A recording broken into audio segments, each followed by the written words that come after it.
Welcome, welcome YouTube. Today we're going to be covering the many Ultraman likes, a history of Ultraman's designs. This was a recommendation by chat and everything. And so after a while, I'm finally here, okay? I'm finally here. We're going to react to this, okay? Let's go ahead and get into it. I've never watched Ultraman, me personally. The only exposure I have at Ultraman is in the old Godzilla series, where he does the drop kick against that other monster. Like in that type of era of TV and those movies are the only exposure I have of Ultraman. So besides that, I don't know anything of the character besides what I've seen there. And as far as I'm aware, he's like a robot. I think it turned normal sized human to big, and he fights monsters. That's all I know. That's everything I know. So without further ado, let's get right into this. When you have a good character, whether it's in design or in concept, it's rare you'll only ever see a singular, unchanging interpretation of them. With Ultraman, a character who's stood the test of time for almost 60 years now, different creatives have inevitably come along to bring their own interpretations of him to the table. Because of that, we've ended up with a selection of characters in the Ultra series who share a lot of their creative DNA with the original hero. Incidentally, you might often hear other tokusatsu fans deride Ultra designs for looking too similar to each other. That criticism can be hyperbolic at times, but it's not completely unfounded. A lot of characters in the Ultra series do look, act, or just seem very similar to the original Silver Giant that started it all.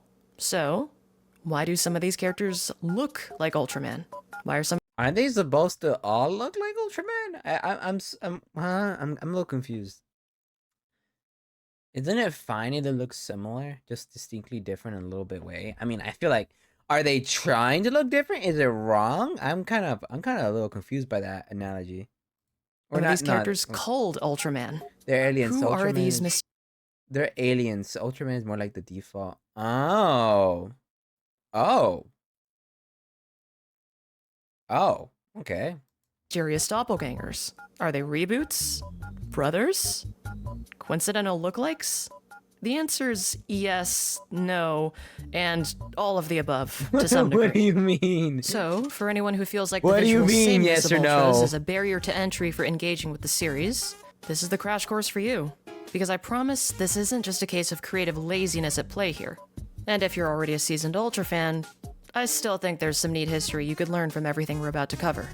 For the sake of simplicity, I think it's important to establish some parameters of what this video will include.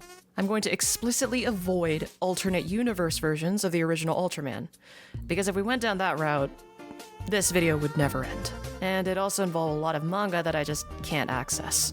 I also know I mentioned doppelgangers earlier, but I won't be including any fake or imitation Ultras, both in terms of the in-universe copies or those weird rip-offs that you see in real life. Both of those could make for good video topics down the line, though. In other words, this is all about the characters that are close enough to Ultraman to be frequently confused with him, but aren't actually him. Here are all the ways he's inspired the creation of other characters in the Ultra multiverse. Also, no, I'm not including Ultraman Arc here.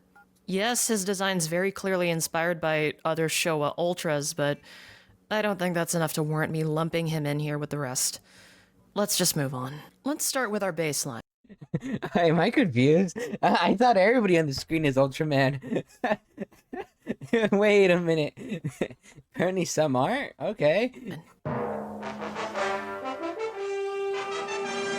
1966's original Ultraman, created by Eiji Tsuburaya and designed by Toll Narita. Ultraman is a title. We already have a couple of videos going more in depth about the conceptualization of his character, so here are the aspects of him that'll be more relevant to the rest of the video. Ultraman is an alien from the Land of Light in the M78 Nebula. He's a member of the Intergalactic Defense Force, where he's tasked with protecting peace across the galaxy. He makes his debut by chasing a monster, Bemular, to Earth, accidentally killing a human in the process.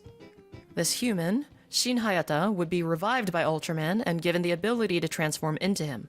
From the first episode of the TV show onwards, Hayata and Ultraman are merged together, helping to defend the Earth from more monsters and aliens alike. Interestingly, the name Ultraman is given to the character by Hayata, but we never find out, at least in the original continuity of the show, what his original name was. Over the years, he's gained a couple alternate monikers to help distinguish him from other Ultras, sometimes just being referred to as Shodai Ultraman, or the more recent but very popular Man-ni-san. Oh. Sometimes. So Ultraman is a form given by aliens. The other people that we see that are other technical Ultramans, but not technically the Ultraman, are different people that got given powers by the aliens? Is what we're going off of? Is that? And then are people critiquing their forms, how they looks too similar or like lazy to design? Is that what people are critiquing? Is that it?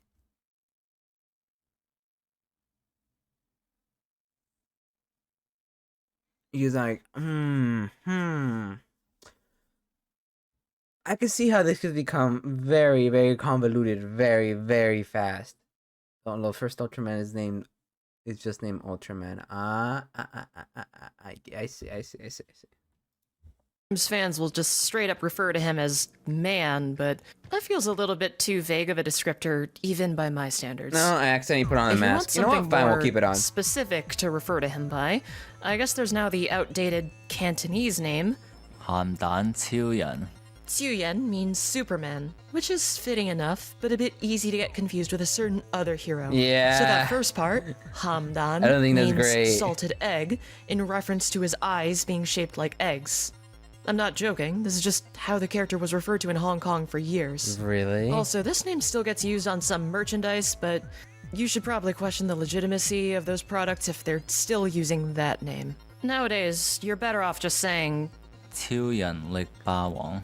or Superman Strong Overlord. But that's a bit of a mouthful, so stick to whatever works best for you. One interesting thing about Ultraman that helps him stand out compared to everyone else after this is the fact that he goes through some pretty noticeable design changes throughout his own show, giving rise to costumes that would be revisited even decades down the line. When he first debuts, his body is thin and lanky, very in line with the physique of suit actor Bin Furuya without much in the way of padding. His mask is rough and asymmetrical, with the mouth slit being slightly open, sometimes even showing Furuya's teeth in shots if you look close enough. This design is now referred to as Ultraman's Type A suit, and was homaged with a remade costume for the Ultraman Mebius film in 2006 and the Superior 8 Ultra Brothers film in 2008. His next look, first appearing in episode 14, has a smoother mask. Whoa, okay. There's 8 of them? I guess there's 8 of them. Ultra Brothers film in 2008. His next look, first appearing in episode 14, has a smoother mask, slightly rounder eyes, and a more sharply sculpted, angular mouth. His suit now also has some slight padding around the shoulders and chest, giving him a more muscular look than before. This design, referred to as Type B, was homaged with a new costume in the 2009 Mega Monster Battle movie, updating the mask to use Vision's slits instead of holes, but otherwise staying a pretty faithful recreation. Finally, the design Ultraman appears in from episode 30 onwards is probably his most iconic look to date, now dubbed as Type C. His mouth is wider, his eyes are more level, and the top of his head has a slightly more rounded look, making it look a bit less pointy. This redesign also added even more padding, giving Ultraman an outright buff look compared to his previous appearances. Type C has gone on to become what Tsuburaya defaults to when it comes to Ultraman's appearances in merchandise, marketing, and most crossover stories. They do seem to alternate between versions of the costume that use either Vision ports or Vision slits, but beyond that, they've been pretty consistent about using this look to represent the character for the past decade or so. In addition to his suit acting portrayal by Bin Furuya, Ultraman's voice was provided by actors Sashi Kondo and Masao Nakasone. Damn, he being their Kondo's asses. brief moments as Ultraman's speaking voice go a long way to convey how alien he is, Nakasone's voice adds a lot of intensity to the character, with his grunts contributing a real sense of impact to all the hits that he takes and doles out in action scenes. Nakasone's grunts would go on to be reused as stock sounds for some other characters down the line, but some of his recorded lines, like he's fighting the Yeti, bro. He's fighting. He and found his the Yeti. slightly creepy laugh Oh, yeah, would stay closely associated with the original character. Now that we've gone over who and what Ultraman is in terms of his background, design, and portrayal, let's look at how similar characters deviate from him. What is he doing to the cockroach? Chat. Okay, I feel like design and portrayal, let's look at how similar What is he doing to the cockroach, chat? characters What the fuck? deviate from him. Okay, I feel like I'm already kinda stretching the self-imposed rules in this video by including him. Zofi is only an Ultraman-like character in terms of his appearance, but really not much else. And that's because, possibly as the result of time constraints, his debut costume was just a modified fake Ultraman bodysuit with a Type C Ultraman mask on top. Despite the reuse of components from Ultraman's costumes, the production design team helped to visually distinguish him from Ultraman in several ways. Extra red lines were added to the costume, and though it's difficult to see in some shots, the crest on his head was painted black. The main visually distinguishing features of Zofi are the lines of metallic bumps on his chest and shoulders. Weirdly, these two sets of bumps actually have different names from each other. The ones on his shoulders are called Ultra Breasters, and the ones on his chest are referred to as star marks. Star marks are like the Ultra equivalent of a Medal of Honor, some type of marking earned for exceptional accomplishments. Unlike real-life military medals, these aren't always earned through military service, but Zofi earned them because of his signature attack, the M87 beam. Apparently, this is one of the strongest attacks any Ultra has across the entire franchise, so I'd assume that's the reason he got the star marks. Zofi's debut in the very last episode of Ultraman's TV show established him as another member of the Intergalactic Defense Force, who comes to Earth with the intent of taking Ultraman back to... Some Ultras don't have the title Ultraman in front of their names, like Zofi here, he's just called Zofi. Oh. The Land of Light after he was defeated by Zetton. Funnily enough, in the scene where he appears, he's also portrayed by Bin Furia. So the scene where both characters are conversing might have been Furia being the suit actor for two separate characters at the same time. His voice was provided by Hikaru Urano. Why is he spitting like that? Wait a minute. Might have been Furia being the suit actor for two separate characters at the same time. His voice was provided by Hikaru Urano, who gives Zofi's lines a very authoritative but ultimately sympathetic tone to them. Urano didn't come back to voice Zofi in subsequent shows, but he surprisingly ended up reprising his role for, of all things, a compilation film in 1984 and a 50th anniversary Ultraman stage show in 2016. Zofi never did end up getting his own show. The closest he ever got was the aforementioned compilation movie, which was just comprised of stock footage from previous Ultra shows. All of his subsequent appearances following his debut go on to differentiate him further from Ultraman, making them worlds apart in age, abilities, rank, and personality. Because he's never really been the main character of any focus story, there isn't that much to say about him compared to the other entries here. He acts as a supporting character, both in a narrative and combat sense. When other M78 Ultras are in trouble, it's really not uncommon for Zofi to be the one to arrive and save the day, or potentially die trying. Zofi's history in the Ultra universe stretches back further than a lot of other characters here, with one of his notable achievements being his role in defending the Land of Light against a rogue Ultra known as Belial. Didn't end up being one of his more successful fights, but what matters is that he was really trying. Right, his role within Ultra Society is I don't know about that. A for effort, but like being a high-ranking officer, given his extensive combat experience and status as the leader of the Ultra Brothers.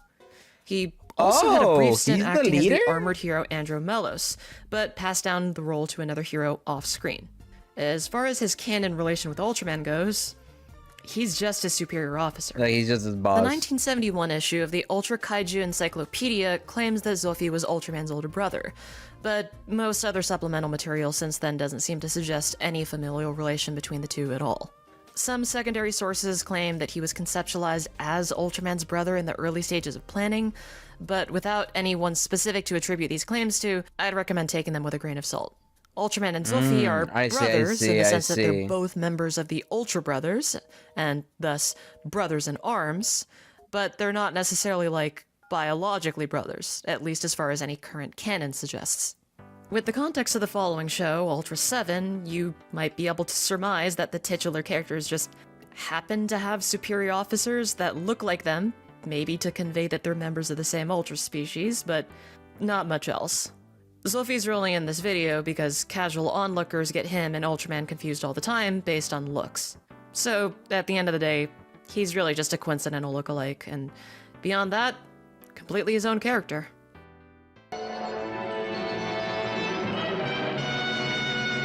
Honestly, I'm so glad we have a proper name to refer to Jack now, because for the longest time, Tsuburaya themselves couldn't really settle on a consistent name for him.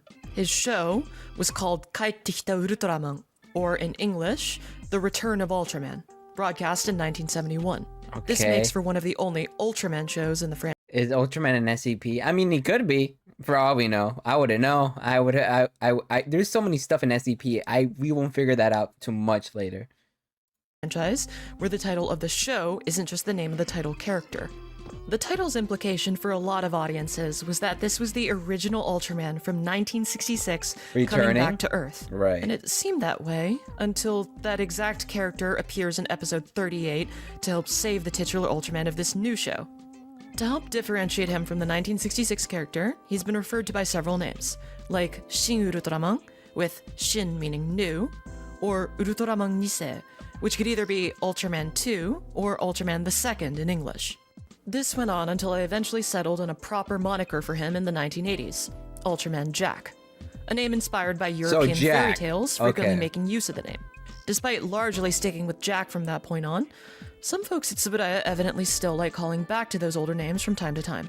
Beyond the confusing names, what exactly is Jack's deal? Behind the scenes, Eiji Tsuburaya, the creator of the original show, wanted The Return of Ultraman to be exactly that, the original character returning to Earth. This idea was ultimately scrapped because the marketing department didn't think reissues of original Ultraman merch would sell well compared to a brand new character. So, they changed Ultraman's design slightly, made him into a separate character, then also had the original hero show up. This was a compromise pretty much everyone on the creative side seemed satisfied with in the end. If you want a shorthand of how to distinguish Jack from Ultraman, there are a few features you can point to. The most obvious are his body patterns.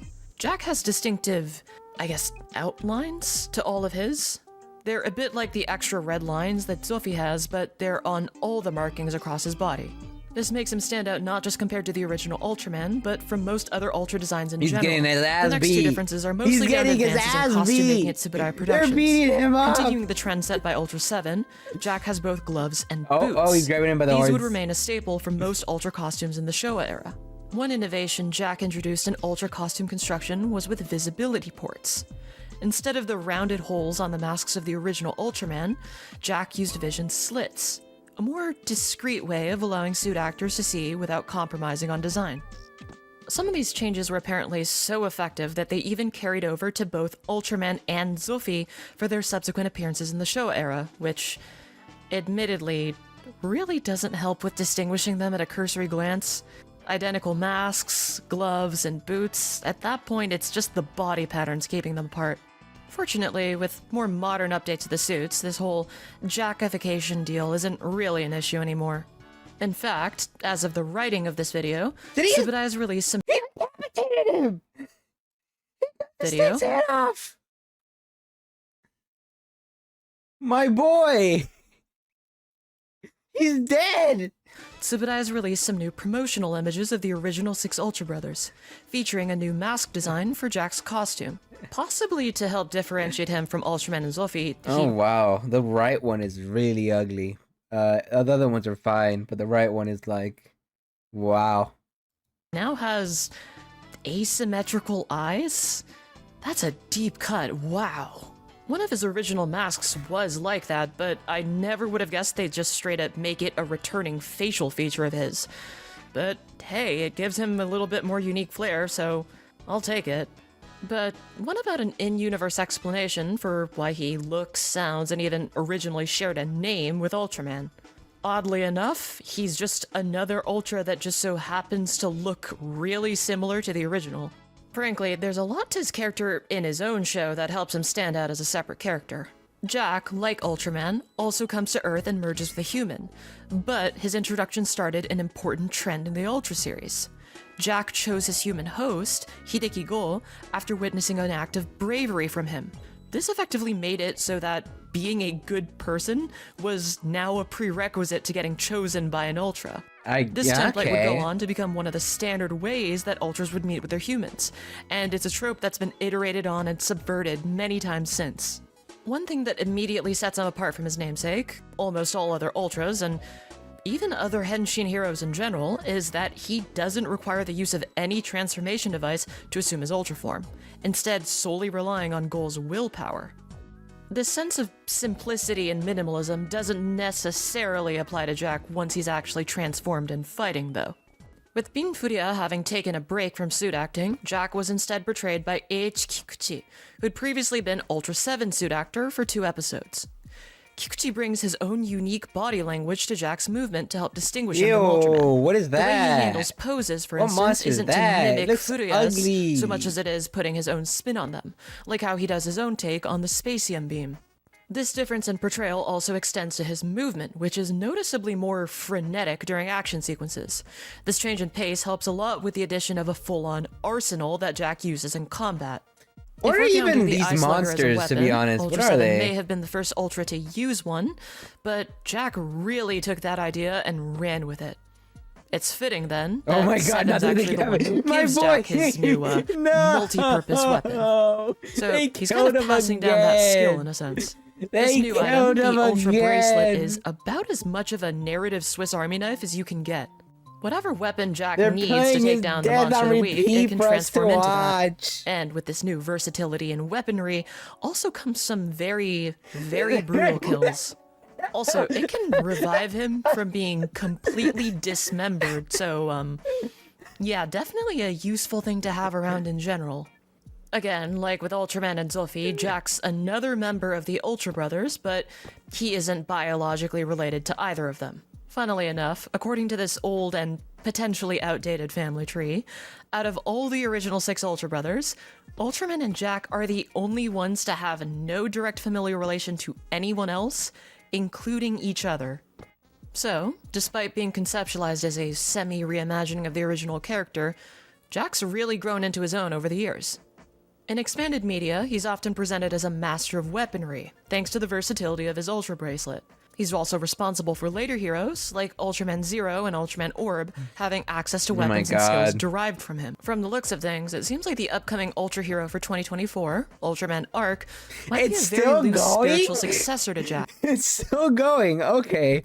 I thought it was old media at this point. It's still going. All right. The showrunner for the series, Takanori Tsujimoto, has made it no secret how much he loves Return of Ultraman, and based on what little we've seen so far, it seems like there are definitely some parallels between the two characters, even if, like most characters in this video, there's no actual in-universe relation. Unfortunately, due to Go's actor, Jiro Dang, passing away in 2023, it's unlikely Tsuburaya will put out any more stories featuring Jack in a prominent role, but it's nice to know his legacy still lives on through other characters. Jack Shindo stands defenseless, his last contact with Earth destroyed. He realizes his fate is in the hands of the gigantic alien figure. Why then should he feel so strangely at peace? Raid isn't necessarily our first international Ultra, but he is the first of many foreign reinterpretations of the original character.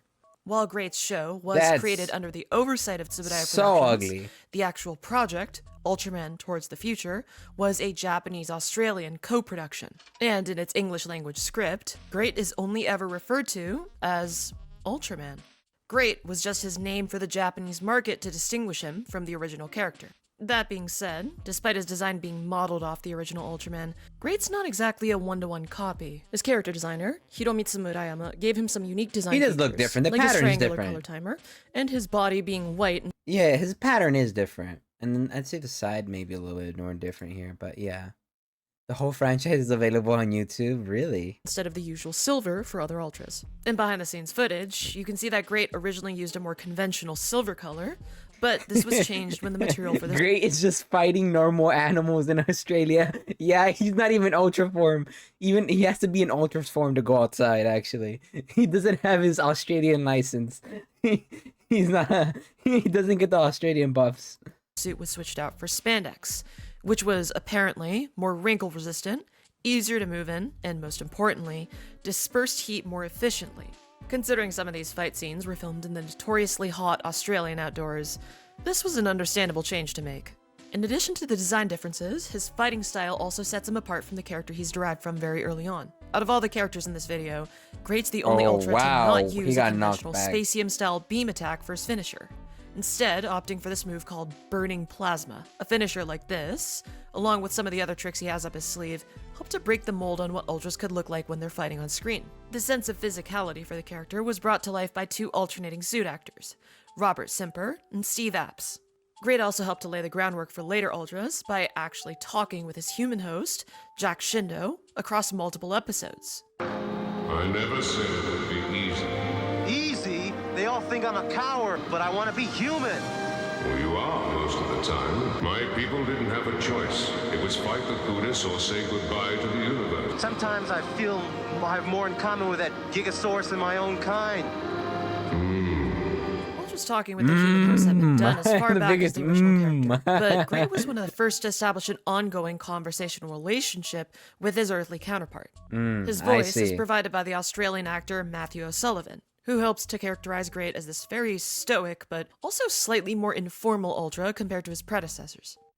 Great's 3-minute time limit, a staple of Ultras up to this point, was explicitly said to be the result of Earth's polluted atmosphere, thereby making Great the first and possibly only Ultra to have a direct weakness to pollution. This change was motivated by one of the show's screenwriters, Chiakije Konaka, wanting to give Ultra a more environmentalist angle, which is an idea he'd revisit in later works of his down the line. Great would later be absorbed into the greater Ultraman multiverse, like a lot of other characters here, in the 2009 movie Mega Monster Battle Ultra Galaxy Legends. Here, it's sort of implied he's from M78 like most of the other Showa Ultras, something that Tsuburaya later confirmed on their website. And God damn, that's a lot of Ultras. Something that Tsuburaya later confirmed on their Wow, that's a lot of Ultras. Godzilla and Ultraman as a franchise are basically kind of brothers, since the VFX artist that worked on Godzilla made his own company, thus creating Ultraman. Ah, I see. Their website. And for the sake of clarity, even though he's from M78, it doesn't mean the Earth that he went to was the one from the Showa era. So even though he wasn't originally from the same setting as Ultraman, Zofie, and Jack, he's been made to be. The shows roll with that, so we may as well do that too. Ultra shows can be a little confusing with their continuity like that, since any overarching connections weren't really being considered during most of these projects' developments. He's beating up a space baby. What is the alien? Why is it so chunky? Why is he so chunky? Why is he so... He's made out of blubber. Cycles. I guess it helps make things simpler that Tsuburaya's current stance is basically everything is canon. So in summary, Great's kind of like another Jack, but more international, I guess. Keep the international thing in mind. That'll come up later on. Powered checks off almost all the boxes that we just covered with Great. The main difference is that instead of being Australian, I don't know if that's cooked. Powered's show, Ultraman the Ultimate Hero, was an American co-production. Powered isn't the first American Ultra in the franchise, but he is the first from America to be based on the original character in some way. Conceptually, both Powered and his show are much more in line with the idea of rebooting the original Ultraman for a new audience. Artists Masahiro Maeda and Katsushi Murakami were tasked with redesigning Ultraman and his foes as updated, Powered counterparts for a new era. Like Great, Powered is also just referred to as Ultraman in the English version of his show, with the Powered moniker for him and his kaiju being added on for the Japanese market. So, to the American characters within the show and the intended American audience, he was just known as Ultraman. In this sense, his story is almost like a recontextualization of the original Ultramans, but instead within a 1990s American setting. His origin is nearly identical to Ultraman's, but instead of pursuing Bemular to Earth, it's the Baltans, who are set up as his sort of arch-nemesis throughout the entire show. Unlike Ultraman, Powered's arrival on Earth doesn't accidentally kill anyone, so there's at least something he has over his original counterpart. He has a much less bombastic meeting with his human host, Kenichi Kai, the first Japanese-American Ultra protagonist in the series. Kai is portrayed by King Kosugi, who, by this point, might be one of the actors with the widest range of roles across major tokusatsu franchises. Oh, good for him, honestly. wow. I guess he just really likes the work. Range of roles across... He came out in World Wars... Okay, wait a minute. Wow. Wow, this guy is quite a... Ninja Senkai Act 3 Middleweight Struggles. Wow, this guy has quite a... With the widest range of roles across major tokusatsu franchises. Wow. Yeah, that guy's good got for him, honestly. got a lot of shit Guess he under just him. really likes the work. Kosugi would return to the Ultra series nearly 30 years later, now as the voice of Powered in the English dub of Ultra Galaxy Fight, The Absolute Conspiracy, in 2020. Incidentally, his father, Shou Kosugi, provided the Japanese voice for Powered in the original show, alongside veteran anime voice actor Akio Otsuka. Neither actor returned to the 2020 web series, so the role was filled by Kai's Japanese dub actor, Toshiyuki Morikawa, helping to bring things full circle in both languages. The only person... Oh, let me say, at least the designs for the monsters here look very unique. I'm not gonna lie, they don't look nothing like any other monsters I've seen in like Godzilla or Gamera or Zilla, if we don't talk about that, or its series, which I do enjoy actually. I will talk about that and such. And some of Power Rangers. I don't remember most of it, so I can't even say if it because I just genuinely can't remember it. But yeah. They don't look anything similar, so I gotta say, good for them for looking different and unique. Missing from this equation is Powered's original English voice actor, who was unfortunately left uncredited in the series. He didn't get many lines, but he sounded pretty cool at least. I see. Well, yeah. Junichi Kai, I request a favor of you. I am from a system you know as M78. I can't exist on your planet without a host. In order to fight them, I need to merge with your body. But I can only appear for 3 minutes at a time. I promise I'll never control your mind. Any longer, neither of us would survive. Kai, we have no time left. I'd say they do look similar to the past designs, but it's fine. They look cool. I enjoy it. Despite not being the first American Ultra, Tsuburaya still made good use of Power's Americanness by having him teach Japanese children English on daytime television. Thanks to this little segment on M730 Ultraman Land called Shuach English, you can now hear Powered say iconic American English phrases like, "Where is a gas station? Pigmo." Powered tends to stand out from a lot of other Ultras because of his distinctive blue eyes, a pretty major departure. One of the biggest things Ultraman franchise did to the world is inspiring the creation of Pokemon. Really? I'll look into that later. I didn't. That's a big statement right there. From the standard white or yellow audiences were used to at the time. Another unique trait of these eyes is that they'll also change color as an indicator of his time limit. What was that? What was that? What are you? What happened to you? Who designed your suit? This is not the play. That they'll also change color as an indicator of his time limit, changing from blue to red once he's nearing the end of it. His costume is also a bit more angular, being the first Ultra with a body that shows off muscle definition below his chest. This makes Powered a pioneer for this type of design philosophy in Ultra, however subtle it might be compared to later iterations of the idea. You might also see some fin-like protrusions coming out of his forearms, called Alien Data is very, very, very ugly. I ain't gonna lie to you. He is very, very ugly. Powered stabilizers. He doesn't get much of a chance to use these on screen, but just like the visible musculature on his suit, they'd also be a precursor to similar features on future Ultra characters. Another distinct aspect of his character, what is that his monster? Fighting style, based around shoving and grappling his enemies, was necessitated by two behind-the-scenes issues. Delicate costumes that restricted suit actor Scott Rogers' movement, and strict American TV regulations regarding violence being shown in an all-ages show. Ironically enough, this ended up being recontextualized into a sumo style of combat in his later appearances, which helped to emphasize his own unique identity down the line. Given all the infamous production issues that his show had, growing out of his status as just an Ultraman clone was at least a small caveat in the long run among all the problems that Powered was faced with. As far as his current legacy goes, he's occupying a very similar role to Great, now being designated as both a mentor figure and one of M78's de facto international Ultras. Again, this will become more relevant later. Ultraman wiped out the Dadas by destroying the computer PowerNet. Oh, it was great. Bird up. It's great. You know, after reading up on Neos, I feel pretty bad for the guy. He was first conceptualized in 1994 to be Tsuburaya's big starting point for the Heisei era. But despite the marketing push the company made, along with producing a pilot for a new series, plans for the titular hero were shelved because Ultra's go-to TV network, TBS, couldn't secure time slots for the program.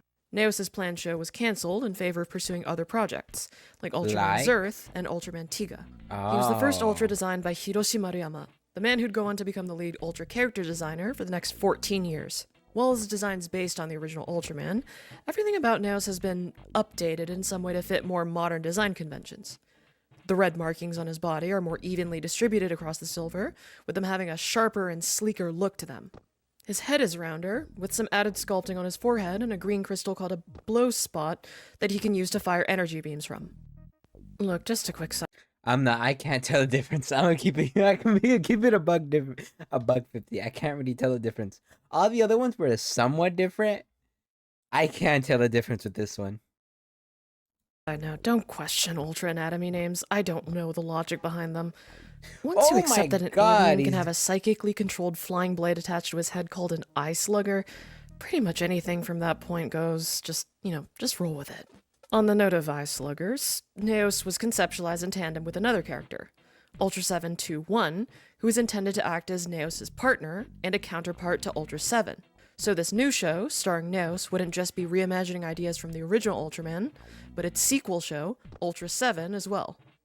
While the initial pitch from 1995 didn't immediately lead to any show, it's not like Neos was scrapped as a character altogether. Tsuburaya would still bring him out for ads and stage shows, even using him for, of all things, a promotional Spider-Man event in 1996. He finally got the chance to shine on screen in 2000, when his original pitch was used for a direct-to-video series. Despite Neos' design taking so many cues from the original Ultraman, his series is very much its own thing. This is more along the lines of great story than powered. Neos is sent to Earth, along with Ultra 721, to help protect the planet from dark matter. On his way to Earth, Neos crosses paths with an astronaut named Genki Kagura, played by Jin Takatsuki, after Kagura is thrown into deep space from a satellite explosion. Interestingly, Kagura is rescued not just by Oh wow, that's the higher ranked one. I don't remember seeing this one. I've seen a picture of it in the other thing, but I don't remember. I don't think we got the story for this one yet. Yeah, nowadays Marvel are making Avengers X Ultraman comic books. Oh, really? I wonder where he scales in the universe. Neos, but 721 along with Zophi as well. Zophi, acting as Neos' superior, assigns Neos to share his life force with the young astronaut to merge with him. Kagura, who's the first human to reveal Neos' name, tells others that Neos is named as such for being, quote, the hero of the new century. In a weird way, Neos ended up becoming Tsuburaya's go-to Ultraman for promotional material, especially overseas, whenever they couldn't use the original character. They're putting Ultraman against Galactus. Whoa, wait a minute. That's a big buster right there. That's a big guy right there. That's a world eater. That's pretty high scaling to go off the bat. Throughout the 2000s and 2010s, while Tsuburaya was mired in their legal battle with Child Productions for the rights to use Ultraman, they would feature Neos in everything from tourism ads to insurance commercials. Out of all of these, I think this music video by the Taiwanese band Mayday for their song Life of Planet is probably my favorite. The video starts off with Neos fighting Baltan, encountering some xenophobic protesters who want him gone, then getting really depressed about it and dying. The video ends with him getting revived by kids' hugs and saving the day. Pretty wild stuff, but I mean, yeah, it captures the spirit of Ultra pretty well. The weird thing about a lot of these promotional tie-ins is that he's often just referred to as Ultraman, so he really was just being treated as a stand-in there. Neos, like some of the other Ultras here, would make later appearances through spin-off material, like the Mega Monster Battle movie and the Ultra Galaxy Fight web series. Though he does retain his signature finishing move, the Magnium Beam, there's unfortunately one part of his character that didn't make the transition from the original series: his acrobatics. Now, I'm not sure if it's because of a change in directors or Neos' suit actor, Hiroyuki Okano, not returning to the role, but it's a shame either way because, personally, I think his movement is easily one of the most interesting things about him. Neos has a thing for jumping flips, jumping tackles, jumping beam finishers, and especially flying kicks. Makes a lot of his action scenes stand out based on how unique the choreography gets, and I'm a little So, disappointed this yeah, aspect of his character isn't really shown they anymore. took it out. Yeah. Okay. Regardless, it's still nice to see he gets some love from creators, especially now that Jun Takatsuki's been brought back to Ultra as Neos' voice from 2020 onwards. The next is the most immediate oddball in this list from a visual standpoint. He looks nothing like the original Ultraman, so Whoa. why is he even here? Well, the next is more of a conceptual reimagining than a strictly visual one, but he still counts for that reason. The movie he debuts in didn't even use the character's name for its theatrical release. It was just called Ultraman, spelled just like that, big bold English letters, and Nothing all else. capitals. That's crazy. They really wanted to make a statement with this one. Unlike with Powered, this movie is less of a take on the entirety of the original show, and more so just focusing on taking the premise from the first episode, Ultra Operation Number 1, and bringing it to life in a more grounded, modern setting. The way that the film sets up the next is more of a slow burn mystery than with his original counterpart. For the first half of the film, the next doesn't even fully show up on screen. He first appears as a glowing ball of light, misidentified as a UFO by the Japanese government. Shunichi Maki, soon-to-be retired JSDF pilot, played by Tetsuya Bishil, is sent out to investigate, and ends up crashing into the ball of light. Maki miraculously survives without a scratch, and no memory about what happened. He figures out that he has some kind of living being inside his body, but isn't sure of what it is, or if he can even trust it. The government also places high suspicion on Maki, having dealt with a similar incident involving another human coming into contact with and subsequently being taken over by a hostile alien life form, codenamed the One. Because this new alien inside Maki is the second one to make contact on Earth, he's given the codename the Next. Ultimately, Maki has to prove his innocence by using the Next's power to fight off the One, protecting as many humans as he can along the way. The character is given the codename the Next in the movie to contrast with his antagonist, the One, but in a meta way, his name's also intended to convey that he's the next step forward for the Ultraman franchise, a new vision to reinvent the original character. You know what? It's a weird look. It's a weird look, but I am not gonna trash on them for trying, you know?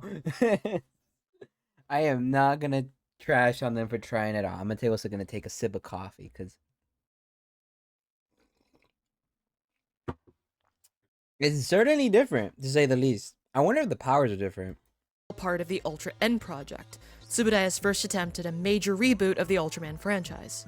Long story short, the next sequel film was cancelled, and the Ultra N project was a commercial failure, but the character kind of ended up sticking around, just not really as himself. Bit more elaboration on that later. Yeah, thank you. Ultraman the Next was Hiroshi Maruyama's second attempt at a modern reinterpretation of Toll Narita's original. He looks really alien because, well, the movie is supposed to show that. Well, I feel like he's alien, but like good in a way. But then I feel like the original kind of, I don't know. I think they did a little too much work on the rework with too many pointy edges. It makes it look more like armor than an alien. Reinvent the original character. This was all part of the Ultra N project, Tsubudaya's first attempt at a major reboot of the Ultraman franchise. Long story short, Not that the other one doesn't look like armor either, but like, you know what I mean. This just looks like...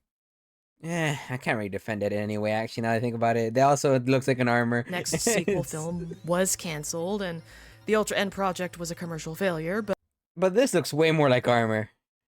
But the character kind of ended up sticking around, just not really as himself. Bit more elaboration on that later. Ultraman the Next was Hiroshi Maruyama's second attempt at a modern reinterpretation of Toll Narita's original concept after Neos, but this time with some more aesthetic sensibilities of the 2000s. The color timer, notoriously hated by Narita, was instead replaced by a much larger red power core, a symbol derived from Ultraman's chest markings that would become somewhat of a marketing insignia for the movie. Maruyama described the thought process behind the power core as such. This time, we made that light a more organic-looking design, and it's inside the body, below the skin, rather than outside as it had been previously. It's like you're looking through a window into his body. The director of the film, Kazuya Konaka, had asked Maruyama to design what he described as a mutant Ultraman. Continuing on with accounts from Maruyama, he says, "In his first incarnation, the face and body of the Next were molded to look almost exactly like the clay demo model I built, meaning that all of the little dips and imperfections were retained. But the Bible says that man was originally made out of clay, right? The design is deliberately asymmetrical. If you make it perfectly symmetrical, Ultraman would look like a robot or like some kind of manufactured item. But he is supposed to be a living being. So instead of the very sleek, uniformly textured Ultra bodies we'd seen up to this point, the red and silver parts of Ultraman's original design were recontextualized into flesh and armor. The next two forms, Unfunds and Junus, even incorporate elements of the original Ultraman's costume evolution throughout his show. Clay-like texture he has as Unfunds goes from looking rough and uneven like Ultraman's Type A mask, but becomes smoother and more metallic in his Junus form to resemble the refinements of the Type C mask. I know this video is intended to be more on the informative side of things, but I gotta say, I really love how this character is brought to life on screen. Maruyama clearly put a lot of thought and care into the design, and I can see why he likes talking about it so much on Twitter. But it's not just how the next looks that works so well in the film. Was it a good movie? Was it a good movie? That's what I do need to ask. Was it a good movie? Or was it not?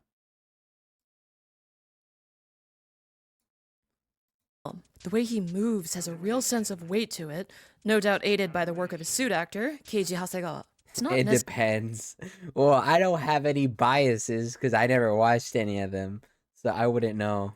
Necessarily that he's sluggish, though, despite I wouldn't know how to tell you. It depends. By most critics, it is a good movie. Okay, but what do the general people think? That's what really matters. Because most of the time, critics don't got the right score. Most of the time, they do not got the right score. Let's be honest here. how heavily armored and bulky the suit looks, evidently it's still The fans love the movie. General populace likes the movie. That's good. All right, it wasn't a total squander. Allows for some agile movement, oh my God. which is also really cool. And tripped. while this aspect of his character is more understated, I think his quiet but contemplative voice, as provided by actor Hideyuki Tanaka, works really well for what they were going with. His voice isn't used much in the film, but it makes the scenes where he does talk to Maki that much more impactful. All of these elements just come together really well in the context that they're used in. The main unfortunate thing about the next is that, in spite of how much thought went into creating the character, this movie's his one and only appearance on screen, but he was at least put to good use here. Those who are more familiar with the Ultra series might be wondering why I'm not The movie is a remake of the original Ultraman, so it did good for new and old fans of Ultraman. Okay, alright, I'm glad it did good at least. including the next evolved forms, Nexus or Noah here. And that's mainly because, conceptually, they're so far removed from the original character that there isn't much of a connection to draw there. This all puts the Next in a pretty difficult place in the current Ultraman franchise. Because he's the weakest version of an established character, there's never really any narrative reason to have him on screen. Nexus is brought back whenever newer Ultras need an ally, and when writers want to call back to his TV show, and Noah is brought in whenever the story needs a godlike presence to really shake things up. So there just isn't anything left for the Next to do. I get the reasons he can't come back, but it'd be nice if he weren't just stuck in limbo for all these years. It'd be good to get him in a crossover special at some point, even if it's just for a brief appearance. I went back and forth a lot on whether or not to include Shinjiro in this video. His story takes place in an alternate timeline following the original TV show's events, so it does have its own alternate universe version of the original Ultraman. But we're not talking about him here. Also, it'd be very difficult to talk about him without getting into heavy spoilers for a manga that lives and dies by its mystery setups and big reveals. So we'll just stick to talking about Shinjiro for this part. If the name here sounds familiar to you, No. it should. I've never seen Shinjiro this. Hayata is the I've never seen this. son of Shin Hayata, from the 2011 manga just titled Ultraman. This manga was adapted into an anime on Netflix, and while the story does diverge a lot from the source material, most of what makes Shinjiro's character is the same across both versions. Like I mentioned earlier, the original Ultraman does exist in this story, but he's mostly out of the picture. In his stead, Shinjiro is the main figure who the moniker of Ultraman is given to. In the story, he's more or less treated as a successor to Ultraman, taking up the mantle after the old one Why is he the size of a human? had left Earth.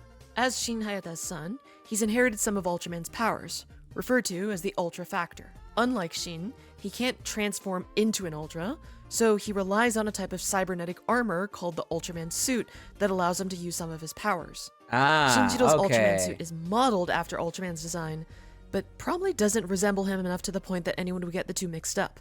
This design has been frequently compared to Marvel Comics' Iron Man, but as far as I can tell, I don't think the illustrator, Tomohiro Shimoguchi, has ever confirmed any direct inspiration from the character. Certain elements of the design serve to, like Maruyama's design for the next, somewhat recontextualize classic elements for a new character. Shinjiro's suit has spacium emitters in its arms, which he can put together in a cross pose to fire the spacium beam. The color timer on the suit's chest comes with a hidden trick this time around. When Shinjiro's in a pinch, he can release his suit's limiter, allowing him to access his full Ultra factor for a short duration of time. In this state, the color timer's beeping speeds up, and Shinjiro's entire body glows red with ominous energy. The way Shinjiro himself puts it, certain elements like these make Shinjiro, in some ways, the most intimidating character here so far. Shimoguchi's distinct way of shading these scenes with so much harsh contrast really helps to highlight just how menacing Shinjiro looks to his enemies. There's some panels on like certain mangas that just go hard. It shows them to be such like threat looking at like people, enemies technically. Yeah, that is just like scary, like that, like Gone from Hunter x Hunter scene, or like some JJK scenes in their manga. Or some, there's so many. There's too many. There's too many. If you're watching the anime the poses go hard. Adaptation, then the vocal performances help to cement the raw emotionality of these scenes incredibly well. Both Ryohei Kimura and Josh Hutcherson contribute some powerhouse line What do you mean, Josh Hutcherson? The full range of emotion. Wait, Josh Hutcherson is here? that Shinjiro goes through across his story. All of this makes Shinjiro believable as a teenage protagonist, complete with all the angst and hot-headedness that you'd expect, but at times, a very compelling character to root for. As Ultraman's in-universe successor, the general public starts out pretty skeptical of Shinjiro, not knowing whether to trust his motives or his capabilities to save lives. Even some of the villains he faces mock him for being a pale imitation of the original hero.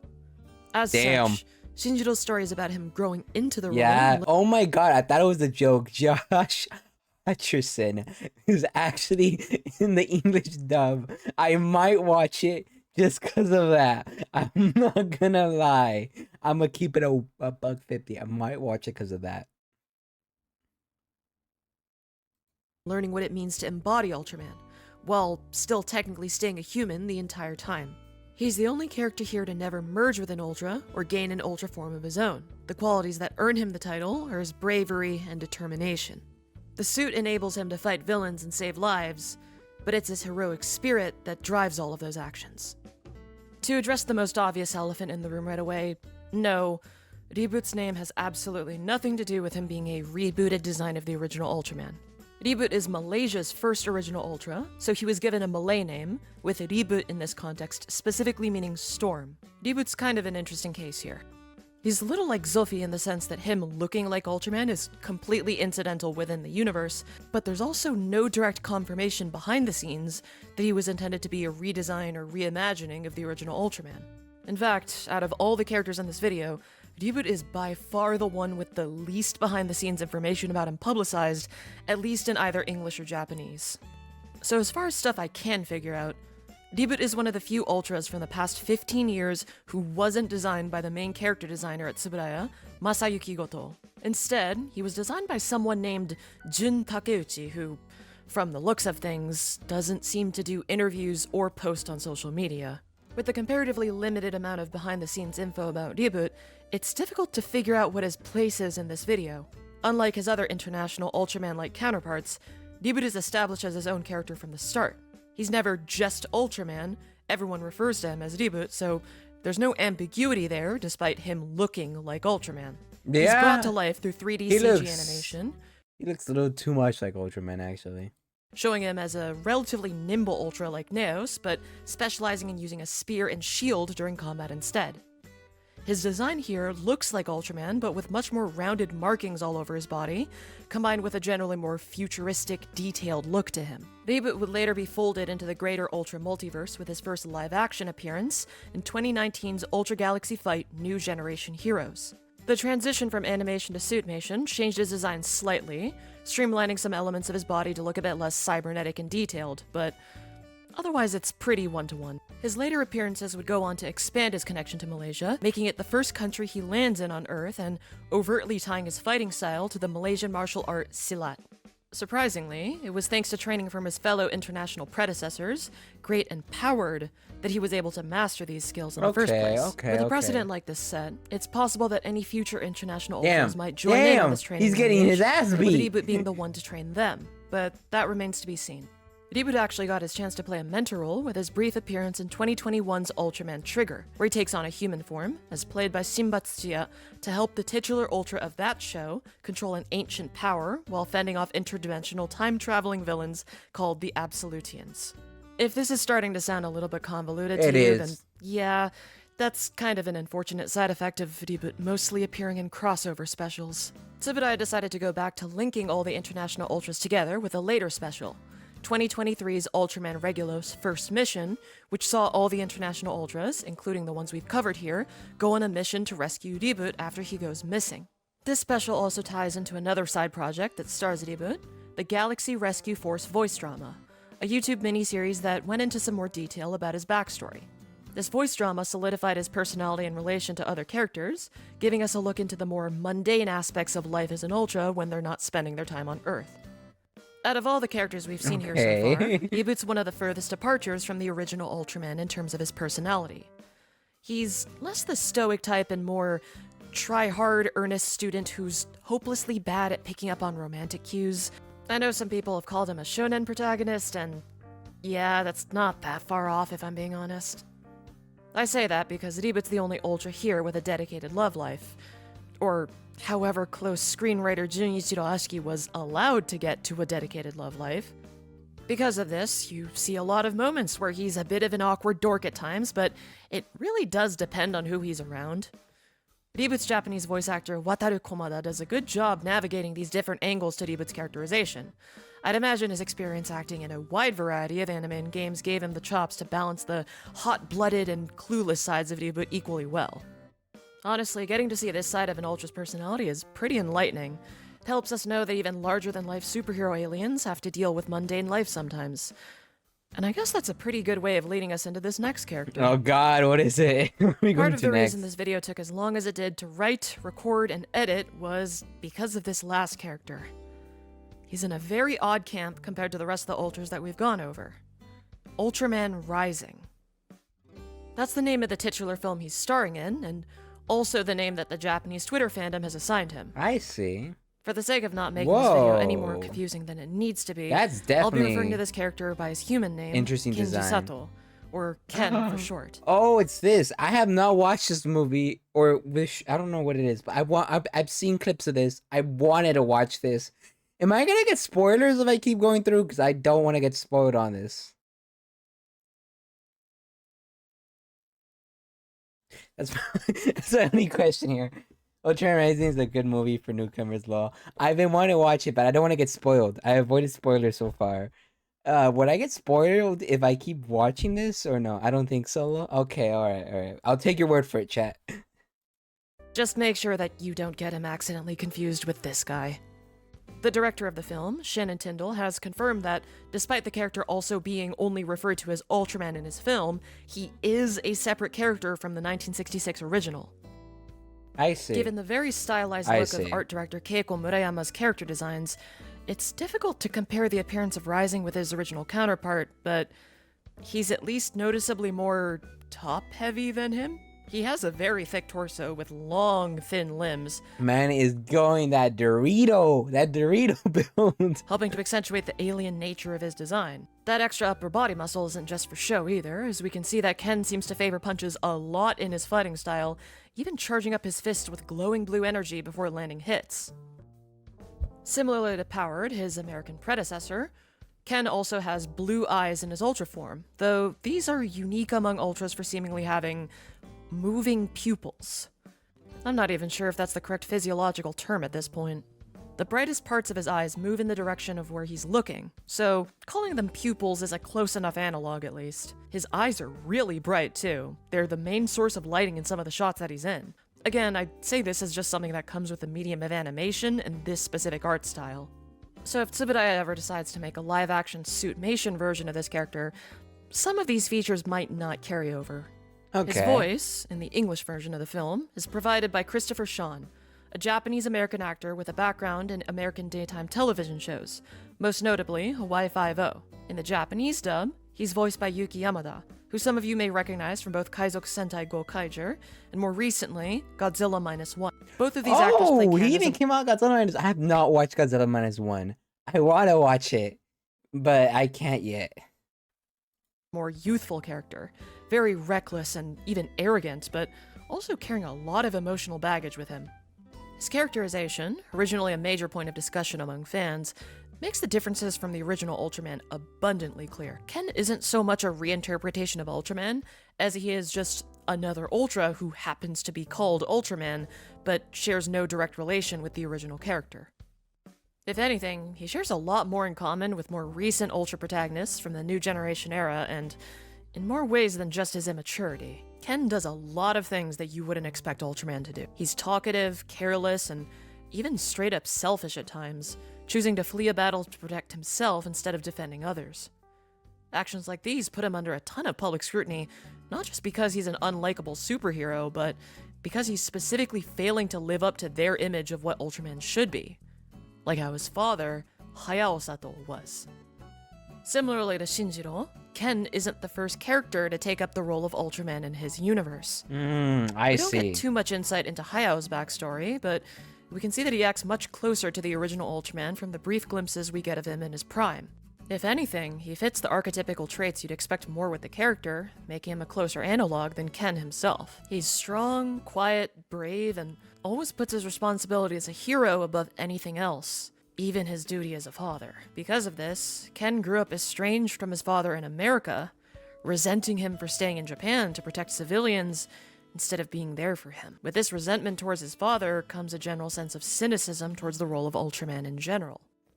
The film opens... I'm getting a little bit spoiled by this type of movie trope, but you know what? It's fine. It's fine. It's fine. You know, it's for the vid. with Hayao calling Ken to ask him to take up the mantle of Ultraman after suffering from a critical injury. Ken reluctantly agrees, leaving behind his baseball career with the LA Dodgers to play for the Yomiuri Giants, all while fighting kaiju on the side in Japan. Ken really doesn't want to be Ultraman. He doesn't want the responsibility of taking up the role of a hero, which is why he acts the way that he does. He has expectations thrust upon him based on a role that he never wanted to accept from his dad, but feels morally obligated. One quote from the director and writer of the film, Shannon Tyndall, sheds a little more light on this. "I have a great life. Why would I want to be a superhero? My dad was a superhero, and look at the mess he made of our lives." And that's how he feels at the beginning of the film, until he learns better. Another quote from Tyndall continues with describing Ken's arc throughout the film. Ken is a character who needs to grow up and become mature so that he can earn the right to be Ultraman. Just because you look like a hero doesn't mean you are one.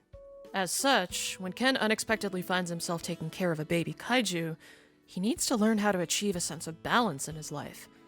Not just between his roles as a baseball Right, I'm getting really spoiled here, but that's fine. player and Ultraman, but as an adoptive father, too. Ken starts off lacking so many of the fundamental positive traits that people associate with Ultraman, but the one thing he has going for him is determination, which allows him to keep pushing forward, failing over and over and over, but always getting back up and trying again. This tenacity is what allows him to overcome his ego, connect with others, open up, and ultimately grow as a person and a hero worthy of the title of Ultraman. All of these elements that make Ken so different could be explained by his initial conception back in 2001. Shannon Tyndall confirmed online through early concept art that the superhero character in this film wasn't always intended to be an Ultra, but was made into one after he successfully pitched the film to Tsubudaya and received their approval. Interestingly enough, we can see that even before being greenlit by Tsubudaya, Ken's superhero persona at least took some very noticeable visual cues from Ultraman. Once the film officially became an Ultra production, Tyndall noted that his reasoning for staying close to the original design was as such. Although Ultraman is massive across certain parts of the world, he's still considered to be in a niche in the West. But I love the classic design, and I feel that even if folks haven't seen the show, they may recognize red and silver. Blue eyes just felt right, and often I go with my gut. In a sense, Ken's almost a reversal of some of the other characters here, starting out as a character largely unrelated to Ultraman, but gradually becoming more and more like him the further in development the film got. And now that the film's out, I feel very confident in saying that he's more than earned his place in the pantheon of Ultras. I do really wish they gave him an official name beyond just Ultraman, though. It makes talking about him so confusing sometimes. Maybe Tsubudaya will for the Japanese market after release. It wouldn't be the first time, but I'm not going to count on it. If nothing else, I'll just keep calling him Ken. So now that we've gone over all these different characters and their similarities to the original Ultraman, there's God, there's so much. It's one question remaining. Yeah? Why? I don't know. Why That's what does I'm Ultraman asking. share not just a homeland, but a multiverse with so many other heroes who look, sound, or seem just like him, but aren't? If you want an in-universe explanation for that, you'll be sorely disappointed. As you've seen with most of the examples we've gone over, these characters' similarities to Ultraman from a story perspective are completely incidental. The only character here with any genetic relation to Ultraman is Shinjiro, and he doesn't even look that much like him. The closest thing you'll get to an in-universe acknowledgement is that one time Ultraman Z accused his human host Haruki of being ultra-racist for mixing up Ultraman, Zophie, and Jack. I mean, it's a great tongue-in-cheek joke from the writers, but it doesn't go much further than that. Unlike most other superheroes, the appearance of Ultras is, for the most part, entirely down to their biology. They don't choose how they look, their appearances aren't superhero costumes in the traditional sense of the term. They just look the way they are because that's how their bodies are. These characters are similar to Ultraman just because they happen to be, not because of any inherent relation to him. Bruh. If you wanted to glean some kind of theory for this, you might be able to assume that Ultraman just happens to represent the combination of a lot of very common genetic features for Ultras. Headcanon's kind of the best you'll be able to work with to answer that question.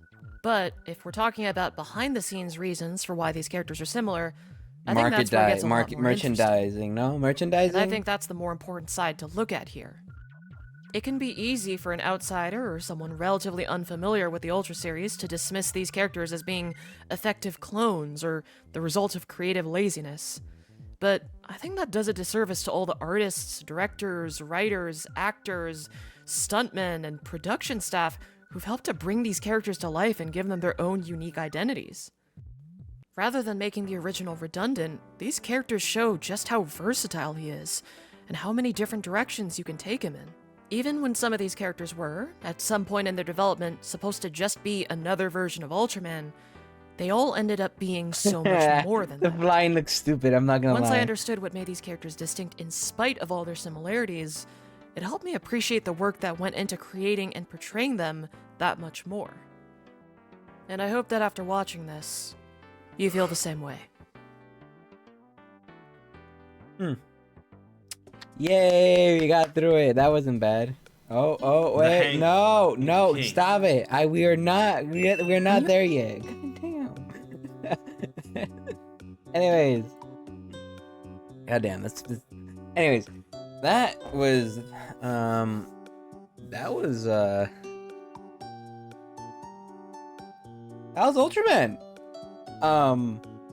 was good.